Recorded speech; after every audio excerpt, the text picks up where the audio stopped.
இந்த வீடியோவில் நம்ம மோல் கான்செப்ட்லேருந்து ஒரு சிம்பிளான ஒரு ப்ராப்ளம் தான் நம்ம வந்து பார்க்க போகிறோம். இங்கே என்ன கொடுத்துருக்காங்கன்னு பார்த்தீங்கன்னா, calculate the mass of sodium acetate required to make 500 ml of 0.375 molar aqueous solution. Molar mass of sodium acetate வந்து 82.024 by gram per mole நமக்கு வந்து கொடுத்துருக்காங்க.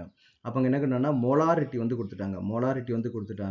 அது என்ன கேட்டாங்கன்னா அந்த சொல்யூஷன் வந்து ப்ரூவ் பண்ணுறதுக்கு எவ்வளவு சோடியம் அசிட்டேட் வந்து ஆட் பண்ணணும்னு நமக்கு வந்து கேட்டுக்கிறாங்க. அப்போ நமக்கு ஜென்ரலாகவே நமக்கு வந்து மோலாரிட்டிக்கு நமக்கு என்ன formula, molarity which is equal to number of moles போடும் இல்லையா, moles divided by volume of solution. Okay, volume of solution. Okay, into நம்ம என்ன பண்ணோம், இங்கே எம்எல் வந்து கொடுத்துருக்குறாங்க. அப்போ எம்எல்ல கொடுத்தா நம்ம என்ன பண்ணோம், கண்டிப்பாக இன்ட்டு 1000 வந்து நமக்கு வந்து யூஸ் பண்ணணும் இல்லையா. அப்போ மோலாரிட்டி எவ்வளோ கொடுத்துருக்குறாங்க, 0.375 which is equal to moles வந்து நமக்கு வந்து தெரியாது. அப்போ மோல்ஸு வால்யூம் ஆஃப் சொல்யூஷன் நமக்கு எவ்வளோ கொடுத்துருக்காங்க, 500 ml வந்து கொடுத்துருக்காங்க, இன்ட்டு 1000 வந்து கொடுத்துருக்காங்க. Is it correct? அப்போ நம்ம இதை கேன்சல் பண்ணிட்டு நமக்கு என்ன வரும், இங்கே வந்து நமக்கு வந்து 2 வந்து வரும். அப்போ so what is the moles which is equal to 0.375 divided by நமக்கு என்ன 2 வந்து வருது.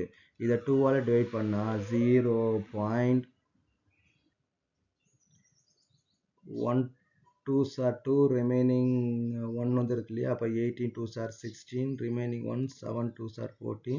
அப்போ நமக்கு வந்து 5 வந்து கிடைக்கும். So this is the moles. நமக்கு என்ன கேட்டுக்கிறாங்க, எத்தனை கிராம் வந்து கேட்டுக்கிறாங்க. அப்போ நமக்கு வந்து கிவன் மாஸ் வந்து தேவை. அப்போ மோல்ஸ்க்கு என்ன formula, given mass divided by molecular mass. Is it correct? அப்போ மோல்ஸ் நமக்கு எவ்வளோ இருக்குது, 0.1875 which is equal to given mass வந்து நமக்கு வந்து கண்டுபிடிக்கணும். மாலிகுலார் மாஸ் அவங்களே டைரெக்டாக கொடுத்துட்டாங்க. எவ்வளோ கொடுத்தாங்க, 82.0245. Is it correct? அப்போ what is the given mass, அப்போ given mass which is equal to 0.1875 into 82.0245. So இந்த ரெண்டு நமக்கு வந்து மல்டிபிகேஷன் பண்ணும்போது நமக்கு என்ன ஆன்சர் கிடைக்குது,